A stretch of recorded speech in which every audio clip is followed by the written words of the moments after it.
You're good. So I'm really excited to introduce Bolanle Williams-Olley.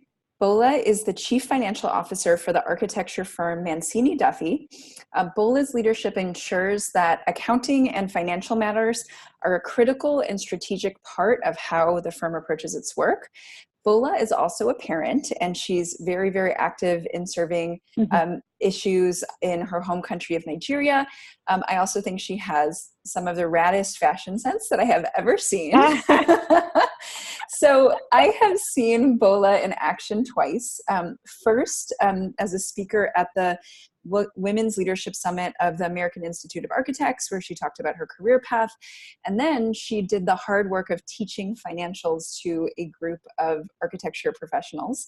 And it's just been amazing to see how she thinks. So I'm so excited to bring her here. I asked her here so that she could give us some deep insight into how to make sure that we talk about our impact from a results-focused perspective, which is something that I see women struggle with a lot. And to really help us understand, how do you tell the story from that perspective? And then how do you actually use that perspective to set career goals? So we're going to talk about something today also called a 90-day plan. So Bola, thank you so much for being here. Thank you for having me. I'm excited. Yeah. So when I first heard you talk, I was like, I got to talk to this lady because in the career coaching work I do, it is very, I look through a lot of CVs and I look through a lot of prep for performance reviews or negotiations. And a really common thing that I see is people describing their work like this: coordinated multi-stakeholder party engagement to blah, blah, blah, and, et cetera, and produced XYZ report. And, to kind of very, very much talk about process. And I'll be looking at it, I'll be like, wait a second, wasn't that like a, $3 million project? And they're like, yeah. And I'm like, didn't you increase traffic by like X%? And they're like, yeah. I'm like, wait a second. You're not telling the story. You're not giving yourself the credit. So and when I saw you up on stage, I was like, okay, she thinks this way. So would love to hear from you. Have you seen this play out in the work you do with the people who you've hired, managed, et cetera? Like, how do you see this playing out in your field? I mean, we see it playing out a lot in, like you said, in resumes. I mean, let's use me as an example. Coming up earlier, my resume looked just like that. It was, did this task. It was very task-oriented, which was not a differentiator between me and the next person, right? So what was it that was going to make me unique in terms of roles I was applying for? What opportunities was I getting? And interestingly, the change in how my resume looked, or how I started talking about the accomplishments, happened after I got to the position I'm in. So I'm so happy that we're having this conversation and we could help people who are either just starting out their careers, mid-careers, whoever, you've been in your career for a long time, begin to have that mindset shift in terms of really going through the accomplishments, the results, like you said, the big things, even small things, but that you can identify that result. And then beginning to use that to describe yourself on resume. So now being in my position, now that I've had my own mindset shift, right? I've unlearned being a task-focused person and I became a results-oriented person. Now I can help the folks who I'm either interviewing, or folks in our offices, or even the way we write and look for employees that we're hiring. It's based on that. So you wouldn't see our job descriptions be very task oriented. It's very much results driven, and I think that also helps us attract the right types of people that we want to work with. So one, I wanted to make sure that I put myself out there and say, yes, we've all experienced this. We've all fallen into that trap, but beginning to change and focusing more on what you've done and then actually documenting it is a big differentiator between you and the next person. Yeah. So why don't you give us an example from that moment in your career, what you would have said that was task oriented about yourself and how you transition that into results oriented? Yeah, so let's take, for example, projects I've worked on. So, a resume in the past might have said, I worked on 10 projects. I worked on 10, I did the accounting or billing for 10 projects. Okay. Mm-hmm. No, I worked on the United Nations, building a $10 million project, right? Quantifying the size, because that also shows people that you're capable of working with small or big projects. And you could say, help to resolve relationship between accounting and management staff with client. That shows that you're a relationship-based person. And all of that, I mean, I just said three things now, but all of that were things that you did that you couldn't just have summarized into, I worked on 10 projects. Yeah. So beginning to own the different types of work, being proud of the work that you're doing, the projects that you're working on. And I'm speaking again from my experience. I list that. I listed that in my accomplishments, and I speak to it also. So really take a look at the work portfolio of things that you're working on, and start looking for key markers or things that you've done and accomplished through them. So that's an example. Yeah.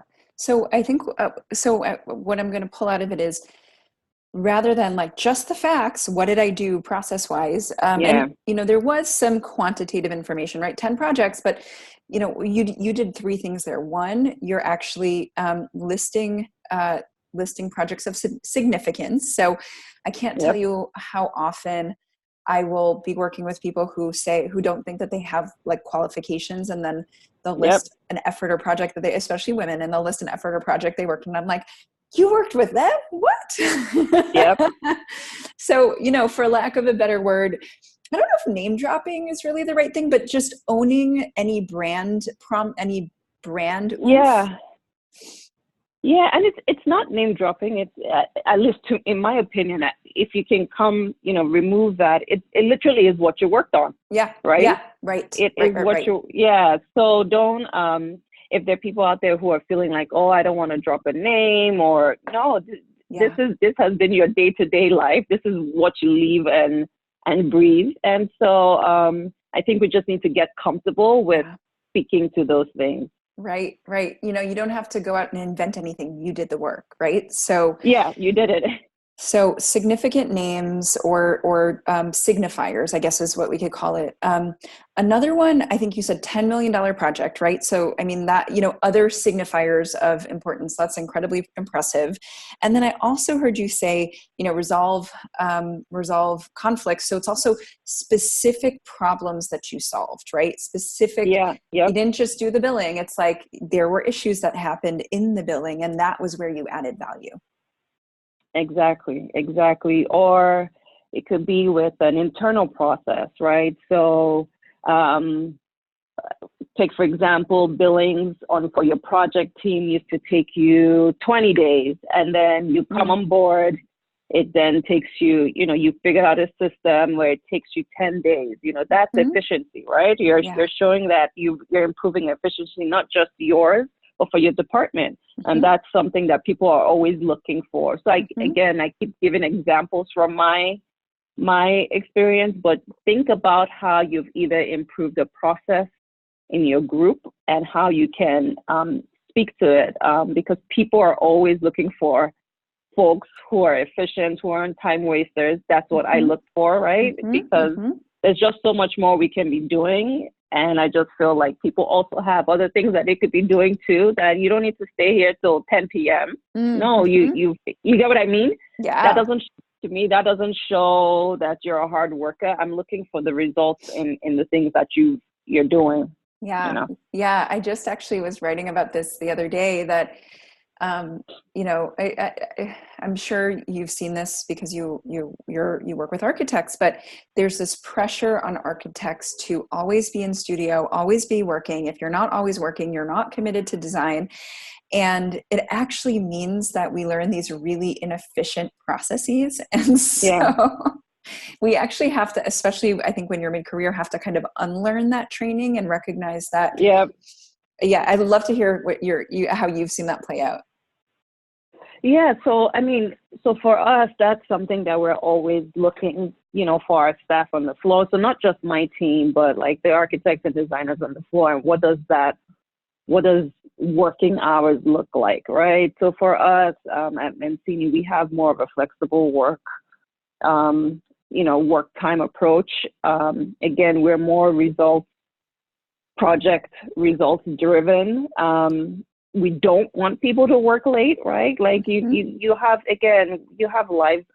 everyone has a life outside of work. We already spend too much time here. And then if you're at work, you know, and then you're wasting your time literally, like that for me is a big, what I call a pet peeve, but like just come to work, do what you got to do and produce the results, whether you finish earlier or on time. That just gives you more opportunity. And for us as a firm, you know, or being on leadership to say, okay, well, we start watching your pattern. We're like, this person is probably ready for more responsibility. I think people feel, you know, and maybe in other firms or other places that I need to work this long. I mean, and don't get me wrong, there are times when you would have to put in late nights, but that shouldn't be the norm, right? For me as a parent, I can't afford to be here after a certain time. So I need to make sure that when I'm here, I'm doing what I need to do. You understand what I mean? So, for us, the culture that we've built here is not one where you need to prove yourself that way. Again, like I said, when all hands are on deck when we have a project deadline, but that's not the norm here. So I'm hoping that more firms begin to pay attention to that and switch it and be more results driven than length of time. Because we could stay here 80 hours and nothing has moved on a project. You know, so we need to start paying better attention to the metrics that matter. I'm loving that. Pay attention to the metrics that matter. So I want to kind of flip back for a minute to, you know, you talked about this transition from task oriented to results oriented and how you message that in your career. When you think about women, or I guess I think this probably applies to professionals of all genders, in who you've seen in your leadership role in your firm or in the architecture field or otherwise. Can you give maybe 2 or 3 examples of what task-oriented ways of describing their work to results-oriented ways of describing their work means for like a design professional who's mid-career? I think it'd be harder for me to speak from a designer's perspective, just because I don't know the lingo. So that's why I typically give examples from, you know, the financial point. Let me see if I could do one. All right. So we have a design lab, and a lot of the folks on our team are now learning how to use our tech that we're developing in there to help them design better. And so, you know, in terms of, I guess, task would be learning, you know, learned Lumion. You get what I mean? To work on this project, but the results will be transitioned 3 projects using the Lumion tool to help deliver, you know, I don't know, construction documents or whatever the lingo is to clients, you know, something like that. So you're showing them how you now use the tool rather than saying you learned this tool. Right. You know, so that's one example I could give from the designer's point off the top. I think I give the example from my own perspective. Yeah, so I think I've given like two examples too. Mm-hmm. So Mm-hmm. one would be like, rather than just saying you learned the tech, talk about how you use the tech to produce results. Yep. For me, again, a big thing, of course, is the efficiency. Mm-hmm. Let me see. Oh, you can use that, right? Also using the same tech. Like, how did the technology help you become more efficient? Yeah. You know, so again, maybe Lumion cut down your time, Mm-hmm. cut down design, drawing time or something like that, Mm-hmm. you know? So Mm-hmm. I keep using that. I'm trying my best to use the lingo, but you get what I mean? No, totally. And then you said one more example, right? 3 examples. Yeah, if you have one. Let me see, what else was like a task? So yeah, so for me, I would say from an accounting standpoint, and this can tie to project managers also, would be attend weekly project management meetings. Mm-hmm. Mm-hmm. You know, like, again, that's a task. But if you say shared accounts receivables at weekly project management meeting and have helped reduce collections date from 100 days to 60 days. You get what I mean? So yes, you're attending the meetings, but yeah, that's a task that you have to do that anyways. But what exactly did you accomplish by doing that particular meeting? And so that's a way a project manager can also describe their role, you know, in terms of how they've helped reduce average collection days on their project. Mm-hmm. Yeah. Yay! I got the 3. No, I mean, it's what I do. So I want to reframe that, because I think what you just said is brilliant, and I kind of almost see the formula. I know Bola's background is in mathematics, so we're going to just nerd out here for a second. Yes, that's why I keep throwing out numbers, guys. but if the formula is from the action you took, attended project meetings, to the result that it achieved, right? Yep. If you didn't go, I mean, one of the ways to kind of think this through is, if you didn't go, would anything like strategic not have happened, right? Did anything that needed to have happened not have happened? Okay, well, you shared info with accounts receivable.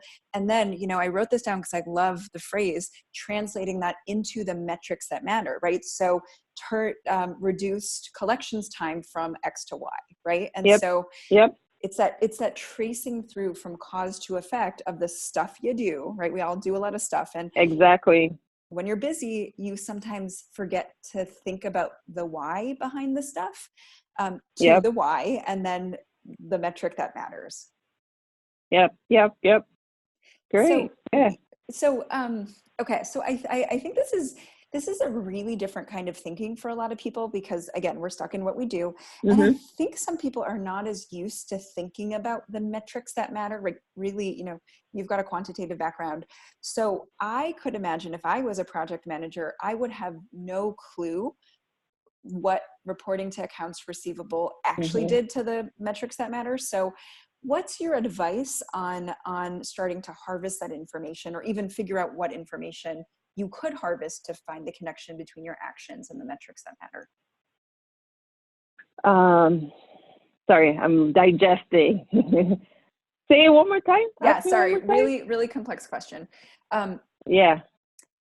Most people don't know how to translate their impact into numbers, but it strikes me that the data is all around them. How do they get it? Yes. Perfect. So a lot of at least in our industry, a lot of the data, even that a designer, a project manager. So when I think about designer, I'm saying like you as a staff, and then of course, project management level. A lot of that information actually resides, if you want to know what your impact is on a project, resides in accounting. And we are always happy and willing to share how your projects are doing. And so let me use a project manager as an example again. There's several things that you're doing on your project, right? You're managing staff. And so how do you know your staff is charging their labor according to how you've projected, right? So you have a project, you said X, Y, and Z needs to work this much, but then project work starts, and then you're not keeping count. Literally, that's what accounting is, to keep count of what's happening. And so you could easily ask your accounting group for a labor report. Can I just see a weekly labor report so I can compare it to what I projected Bola to do? So if you project Bola to work 20 hours, the week finishes and Bola does her timesheet, she puts 40 hours. How would you have known if you weren't given something? I mean, of course, you talk to your team, but it's nice for you to be able to have something you can track. And so your accounting group can produce for you a weekly, or depending on how you guys do your timesheet, produce a report that can show you that projection versus actual. So that's one way. The second way, I mean, we've talked about the collection. So we could begin to track patterns on how your clients pay. If you have in your contract that your, payment term is 30 days, well, we can start tracking and seeing when your client really pays. And if they're not paying within the 30 days, then of course, the big part that a lot of people miss is that conversation or communication with their counterparts, right? Humans pay humans. Mm-hmm. And I think people forget that. We feel like we just issue an invoice and it goes out into, it goes to a company. No, it's actually going to someone who is going to approve it. And so one of the things that I try to get people to do is begin to have conversations with their clients. Like, so you've seen that your client maybe pays 60 days. Well, maybe around day 45, you send a little note saying, hey, I just want to check on the status of our invoice. We're coming up on payment day. And what that does is it just brings your invoice back into your client's mind. So a lot of the information, again, resides with me. I'm happy and I push, and it's like my mantle for project managers to really rely on their accounting, their accounting group to help provide a lot of this information. On a staff level, you as a designer, as an architect, you should be invested in, like, especially if you want to go have conversations, and I know we're going to get into this later, but especially if you want to be able to talk about how you impacted a project, you should want to see how, how you're performing on what you were projected to work on for the week and how you actually came through. A lot of us, we start working and we get into, real things that are happening on your projects. Real client issues, so you might not necessarily be tracking how you're spending your time. And it's nice if you could get a report that says, this is for Bola, this is what I worked on this week, this is what I was projected for. And then it helps you be able to go have conversations with your project manager or whoever you're reporting to. It helps you think about how you should be working on your task, how you can become more efficient in working on your task. I've seen it work, from experience, and, we're really, again, it's a big mind shift for people to think about think about what they're doing and just boil it down to numbers. But really the numbers tell us a lot about how you're spending your time. There's something called, a utilization rate. And so like how much of your time is really billable in a project and where else are you spending your time? When we begin, just in general in life, we need to all just be better time. We need to manage our time better. And so this is one way, like, I really want staff to begin to take ownership of how they're spending their time. So those are some ways in which, you can help, some ways that can help you figure out the information, the metrics that matter. I like that term too. I literally just thought about it as we were speaking, but yeah. I see. So there's some ways that have impact. And, yeah. Yes. I see t-shirts and mugs and yeah. I think that's the name of your talk. Right? Yeah. No. Look at that. It's come out of this. So I think, if it sounds like what Bola is saying is, if you are more junior, right? If you are not a project manager, then start talking to your project manager about how your performance is matching up to what they projected. Just, you know, ask them to see Exactly. your hours. And you know, it's interesting because it is common in this country to raise women to think that they are not as good at numbers, right? They're not quantitative, right? It's why we've got the movement to get women in mathematics and engineering. And I see it play out. I've seen it play out in my own journey. I've also seen it play out with clients. And one of the things I recently told a client who's an incredible creative, but doesn't think of herself as a good businesswoman was like, you know, numbers are just proportions. You know, when you look at a painting and you see what the foreground is versus the background, and, you know, like, you know, you can step back and say, you know what, I know that you're not thinking about it in percentages, but there needs to be more of a pop. You're actually thinking in proportions. Space planning is all about proportions. It's about the right relationships between things. And the time when I would say that my numbers really clicked for me was when I started to see them as proportionate relationships, right? You know, it wasn't like 57.22%, it was half, right? And so, and so what I recommended to her, and what I will recommend to other women, is you don't have to totally own your numbers yet. You don't have to get to a point where you're like, projected versus actual was 17% this time, and now it's 14. Yeah.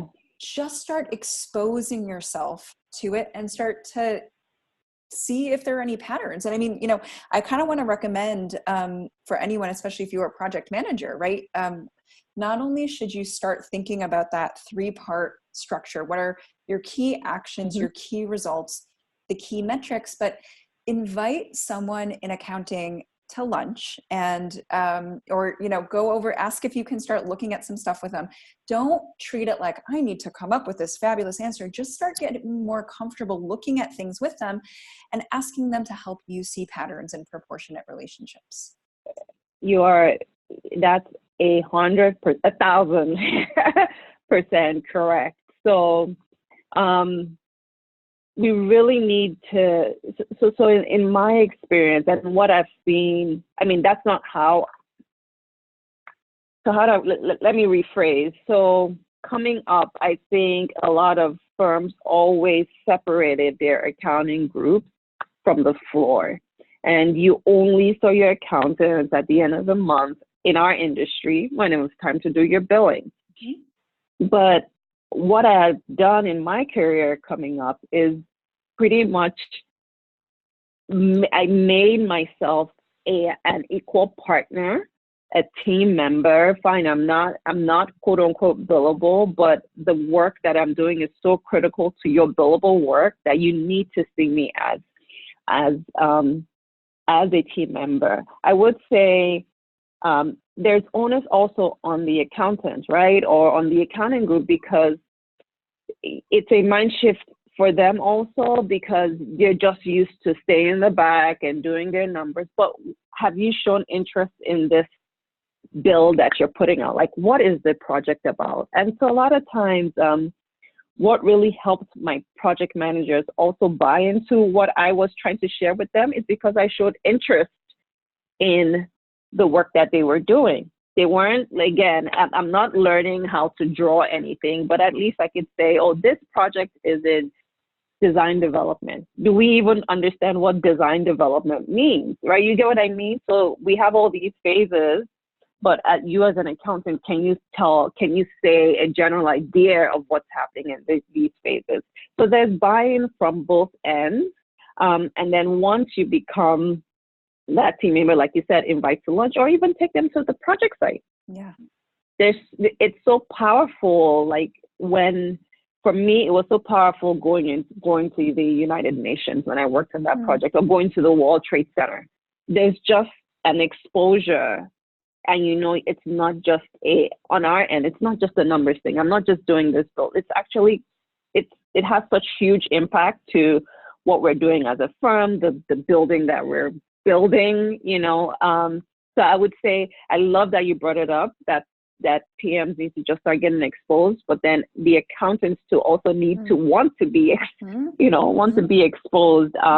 It was such a huge change for me when I opened myself up like that. And I'm so happy that I did that very early on, because it helped me help my project managers better. You understand what I mean? Like I could say, hey, your numbers you had projected, quote unquote, again, it might not be 12.22%, but it's something as simple as, in your projections, I noticed you had 3 people that were meant to work on here.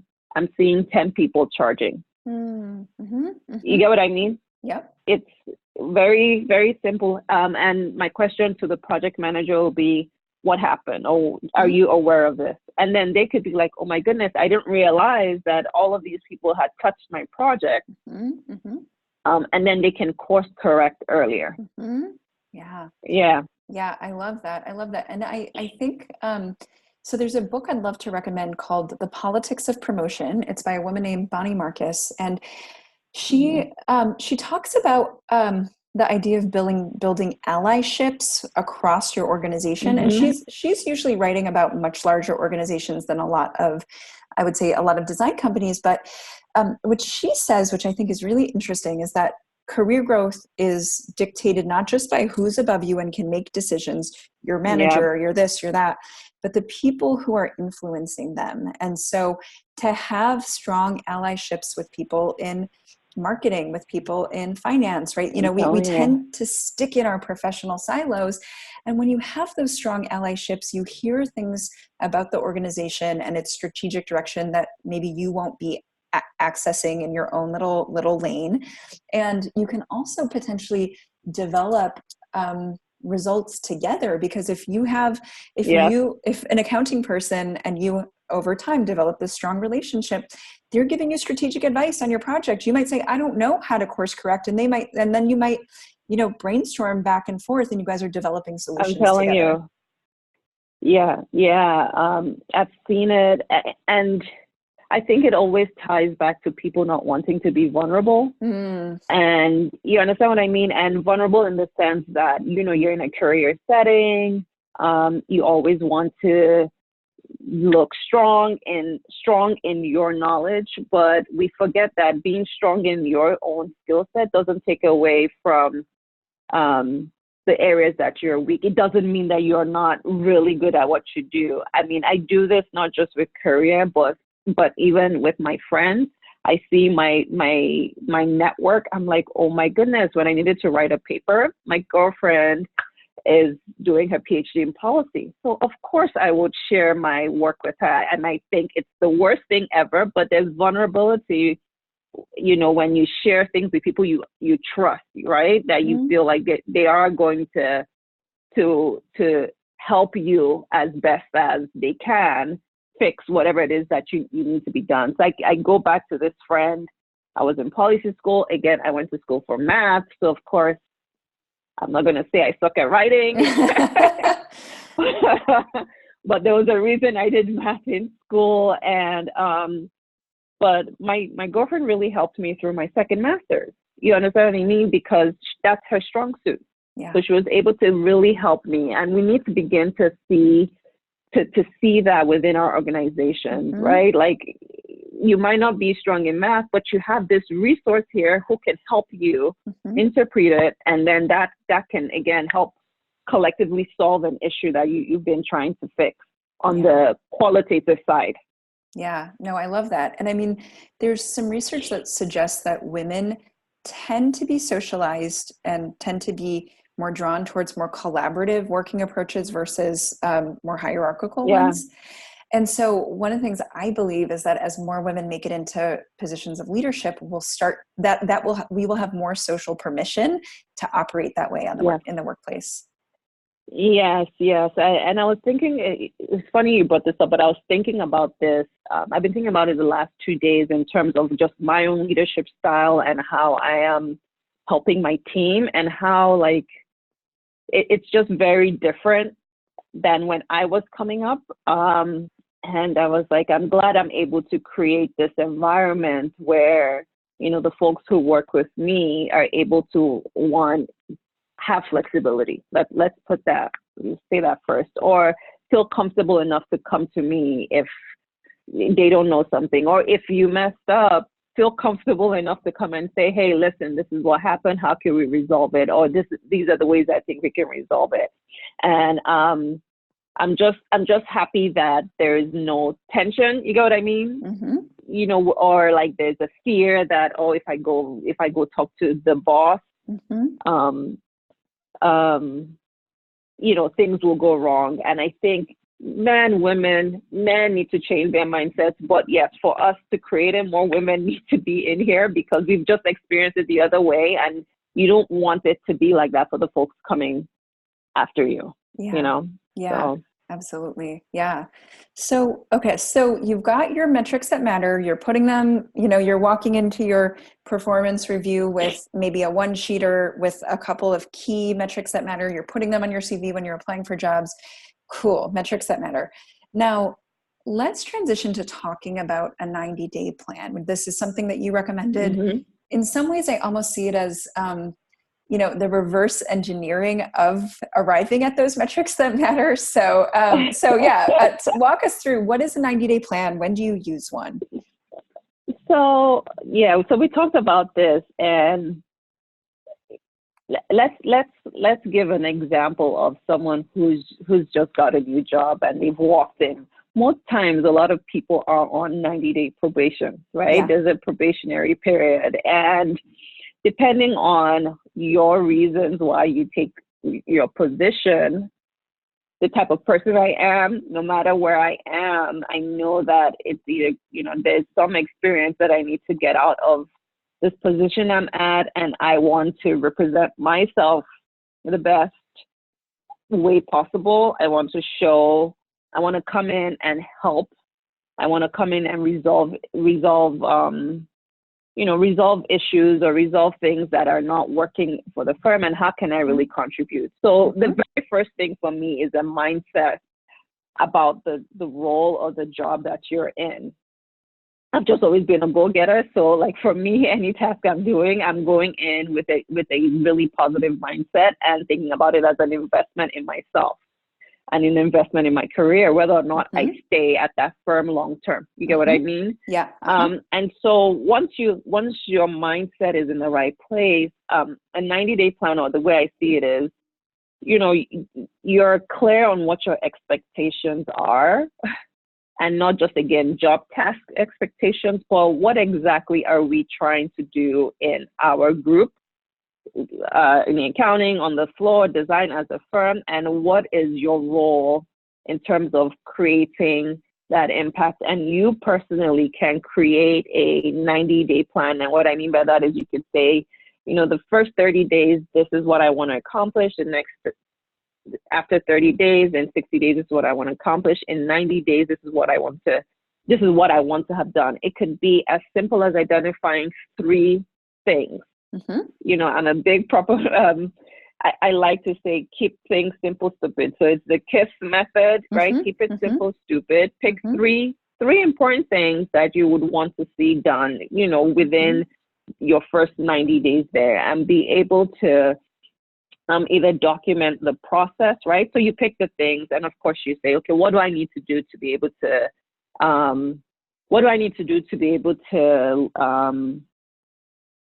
get myself, and I'll use my own group, but get myself fully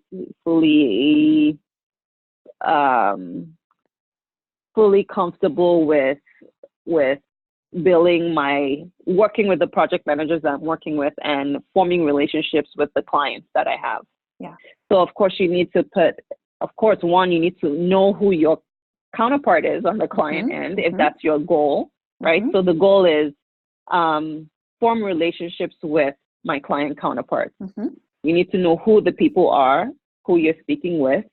A big thing for me, from a pet peeve for me from accountants, is when you send out bills where you just write "fee attached." It's like you get what I mean? No, it's going to someone, you know, so you begin to develop some sort of relationship with that counterpart.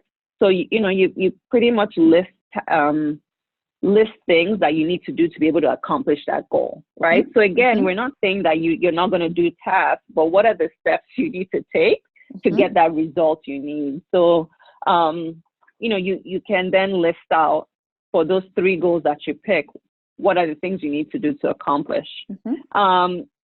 One of the things that I feel like people don't, again, communicate enough. So even though we're calling it a 90-day plan, of course, you're going to have check-ins with your boss or whoever it is that you're reporting to, either 30, 60, 90, or you pick, or you say, I want to speak with you once in 2 weeks for 15 minutes just to follow through with these goals that I'm working on.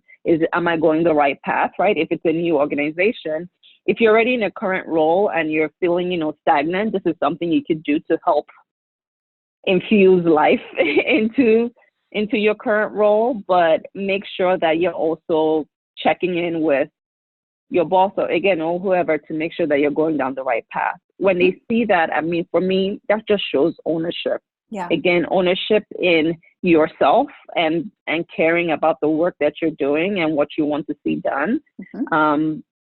And then ownership in terms of our group and the firm. So that's the basic framework that I picture for a 90-day plan. Yeah. But there needs to be results. At least identify 3 results you want. If you do more than 3, sometimes maybe 3 to 5. If you do more than that, then it might become too much, and then it might become all tasks rather than you actually seeing results. You get what I mean? Right. No. Well, so I use a system called the 12-week year, which is you set goals per quarter. You set results goals per quarter. And the idea is that annual goals, it's really hard to motivate to that time frame. I mean, it's basic stuff, but they have you break up. You talked about keep it simple, stupid. So they have you break up each result into actions you can take weekly, ideally repeating actions. So, and for me, I have a really hard time being like, and now I'm going to do this regular check-in. And so for me, just knowing, okay, past Maya 3 weeks ago decided that she was going to record 1 coaching soundbite a week, right? And the goal is to increase subscribers and ultimately increase finding great leads will be great students. But it's like what I can control is I'm going to make a coaching soundbite every week and publish it. And then I look, did this change anything, right? And so, and what I like about your 30-day or your 30-day check-in is, I almost think that people should focus on the actions for the week, for each 30-day chunk for each month, but then you should then look at the results at the end of a month. Like if you're good on the actions, then great. But if the results aren't changing, then you might need to, do I need to try a different tactic? Do I need to post on an Instagram story? I don't know. And that's, we're both using examples from our own professional careers, but I want to go back to the project manager you mentioned. So she might, for example, say, I am usually off by about 10%. No, I'm off by 20% when it comes to what I've projected versus my actuals. Over the next 3 months, I would like to reduce that to 15%, right? And so every month she may get she may ask for a report. She may look at it maybe with her new accountant friend or potentially with another project manager. And then she might say, okay, what happened to produce this? Okay, what one thing might I want to try next month in order to see if I can get closer, right? And so even if you don't achieve that 5% drop, having tried more things on the way there and discarded the things that don't work, or getting a 3% is still in the right direction. It's completely. It just makes us more proactive and more intentional about our actions rather than just letting things happen. I use this in most areas in my life. Like if I need to, for example, if I'm training for a half marathon, it's broken down by week. But if I don't go back and actually look, maybe I'm running, but am I running and are my knees hurting, right? Or what can I now do? Am I just saying, oh my goodness, I just have to run every week. I use it for when I crochet hats, if I have a target. You get what I mean? So I always, that information you get either, you know, when you're checking, I love weekly check-ins, like personal weekly check-ins, even if you're not doing it externally yet, like with whoever. It just helps you course correct faster, or just, you know, just a little bit better than you would have if you waited after, after a while of just going down this path. I like so I mean, we've given out personal examples, but I like also checking in with someone, because again, you might be going down the wrong path, and you know, having that feedback, and again, being vulnerable enough. We just need to embrace it. Yeah. There's nothing wrong with asking for help. It doesn't, again, but it depends on the type of leader, or, you know, your peer, who you're working with, like, right? It has to kind of be like-minded. There are people who see it as a weakness. People need to not see it as a weakness. You want people to ask for help, especially in the industry. You know, like, it's just going to cost you too much if people are not comfortable coming up to you, you know, to ask for help. So have them ask for help, and then either that helps you direct yourself on the right path, or you'd be like, well, I'm really doing something right. Let me keep doing this. The beauty is it just teaches you so much about yourself, and how your efforts are creating impact. Yeah. And I have to say, as I'm maybe a classic creative who struggles to be like put in a box, and I don't love detail, and I don't like to be organized, but my hack is that I have a weekly accountability call with I call her my business wing woman. She runs a totally different business. She lives on the other side of the country. And we have a call every week where we each get to talk through a business challenge, and we also check in. And so on progress. So literally the 5 minutes before our meeting, I'm scrambling to fill in my 12-week year, like metrics card, because I am not paying attention during the week, because I am not like, that's just not me. But in that 5 minutes, I look and I'm like, oh, wow, I was supposed to take one module of this class a week, and I'm really behind. What changes am I going to make? How do I course correct? And the other thing that I find, as someone who's reformed from being not numbers oriented into being numbers oriented, which I think is a really important thing for women to consider taking on, is sometimes the numbers they help me not be a perfectionist. So I'll say, oh gosh, I was supposed to do X welcome video. This happened last week. I was supposed to do 10 welcome videos, but I'm running out of time in the week. Why don't I just do welcome emails? They're quicker. They'll, a video is better, but it's, 50% is better than 0%. So I'll do emails, and it helps me sometimes organize to get the same result with less work, because I'm still responsible for the result. Exactly. It just, it's not meant to just box you in, like you said, but it's meant to really help you on that qualitative, beginning to think about a different way in which you can achieve the results that you need. That for me is just, I'm like giddy about it, but that for me is the beauty, right? It's not saying you're right or wrong, but it's there to help you inform the choices, your next set of choices that you'll make. If you continue down the wrong path, then it will literally be shouting and saying, hey, stop. But if we remove that fear and start looking at things sooner, then the issues that will come up won't be as large. You get what I mean? Like, absolutely. It helps reduce that fear that we sometimes carry. Right. I'm hearing you say, get over your all or nothing thinking. If you don't get the win of the 10%, 5% is still great, and just get in front of it earlier. And I almost want to turn this into a proactive assignment for people who are considering using this approach. So I would say this, so your step number one is to find a metric that matters. So think about, 3 to 5 things you do in your career. What are the results there's, or business? What are the results they're supposed to produce? What is a metric that matters? Talk to accounting. If you're a business owner, think about the kinds of things that your clients will pay attention to, and then pick. I'm going to say start with one. One is better. You know, Bola talked about 3 to 5, and I would say this is a new way of thinking. So I love when people ease in, but pick one. Yep. And then, you know, almost ask yourself, if in 3 months was my performance review, or, you know, I was going to send a note to a new client about why they should work with me and what I've been able to achieve for a past client, here's the thing, here's the bullet point I would want to be on that one pager in my performance review or in my email to the client.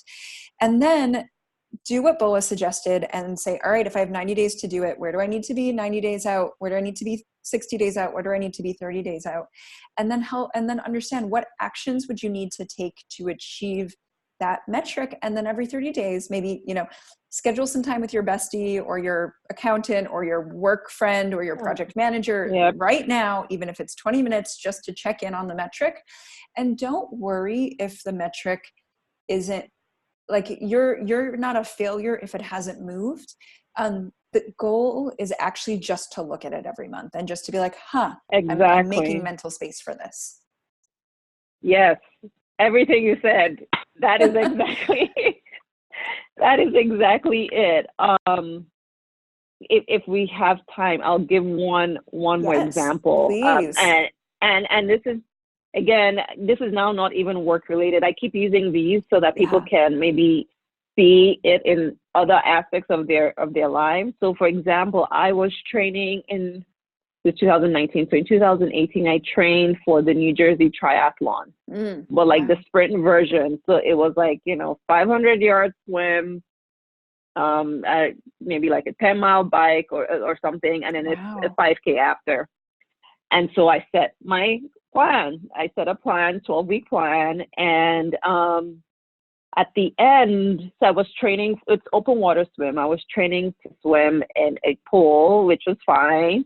And then I got into open water the day of the race, and I was like, okay. But what happened with that race was that for the open water swim portion, I was swimming to markers. And if you swim to markers too many times, they'll pull you out the water because, you know, they don't want anything happening to you. I didn't know the rules, but literally they don't want you to die or drown. Yeah. You know, so I did not complete the swim portion. I did do about 200 yards. And then I got out the water and I got on the bike and then I got on and I did the 5K. But imagine if, you know, go 12 weeks back, I had said, you know what, this is too daunting. I can't even do it.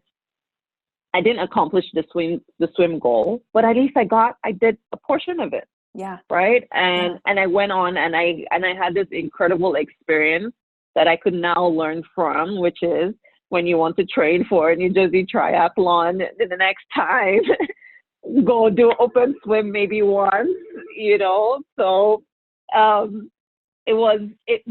the fact that I could even get to that point, using almost a similar metric and, you know, like seeing how I'm improving, like my cardio, how I felt for those 12 weeks was great. I hadn't swam in water for maybe like 20 years. Wow. But just, you get what I mean? Like just setting this goal and getting back in there was incredible. Yeah. So again, it might not be something as big as a triathlon. You might say you want to run 5K or you want to accomplish this task in your career. Pick that. I love it. For me, like I said, you know, initially I said 3. Pick one. I love it. I'm okay with one. Just pick one thing. If you've never ventured this way or begin to think this way, pick that one thing and work towards it. And for me, it's that accountability to self, right? You're accountable to yourself. You have to hold yourself. You have to show up for yourself first before you can begin to show up for others or give yourself to your career. And how do you count yourself trustworthy without like honoring the things that you have said you want to accomplish. So honor the little things that you want to accomplish in your life, and then trust me, then it begins to ripple. It begins to ripple into other areas. Yeah, I think that's so true, right? Work and life are very much connected, and it doesn't always have to be, I love that you use an exercise example, and it can also be something like, I want to have, I want to like turn my phone off one night a week when I'm with my kids, right? It can be, right? Like it can be something that so simple. Yeah. Mm-hmm. Yeah. And I'm so glad, simple. And I think you're totally right that what you do in your personal life and your work life, they influence each other. So this is actually a great time to mention that if you want to follow Bola, she has a very, very cool Instagram feed. It's at BOLANLE_HQ on Instagram. And she talks a lot about her career journey, her family. You'll get to see this kind of approach to life and work kind of integrated. So I highly recommend it. And yeah, thank you so much for being here with us today and oh my goodness, this sharing was how so you think. good. Yeah. This was so good. Thank you so much for having me. My pleasure. And I know it's going to be so helpful for so many people. Great. I'm glad.